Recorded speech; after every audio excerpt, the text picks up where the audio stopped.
మరి ఇదే బీజేపీ ప్రభుత్వం ఎన్డీఏ ప్రభుత్వం వచ్చిన తర్వాత పెట్రోల్ డీజిల్ ధరలు ఆల్ టైమ్ లో పూర్తి స్థాయిలో తక్కువ 2021 వచ్చినాయి. నాకు అర్థం కాలేదు సార్. ఆనాడు ₹1 అన్న మీరు పెట్రోల్ డీజిల్ ధరలు తగ్గించినా అని అడుగుతా ఉన్నా.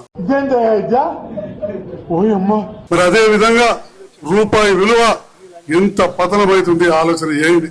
మన ప్రాంతం నుంచి అమెరికా సింగపూర్ నుండి పెడితే ప్రతి దేశంలో ఉంటారు. మరి రూపాయి విలువ తగ్గిపోతే మరి దేశ విలువ తగ్గినట్టు కాదా అని చెప్పి అడుగుతా ఉన్నా. అవునా నిజమా? మరి మతం ప్రాతిపదికన ఇక్కడ మాట్లాడతారు.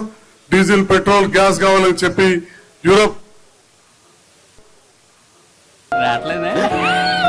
పక్కనే ఆంధ్రప్రదేశ్ లో డబుల్ ఇంజిన్ సర్కార్ ఉంది. బీజేపీ మంత్రులు ఉన్నారు ఆంధ్రప్రదేశ్ లో. తెలుగుదేశం పార్లమెంట్ సభ్యులు కేంద్రంలో కేంద్ర మంత్రులుగా ఉన్నారు. ఆంధ్రప్రదేశ్ లో మక్కలు ఎందుకు కొనుగోలు చేయట్లేదని నేను అడుగుతా ఉన్నా. నువ్వు మాట్లాడి నోరా ఇంకేమన్నా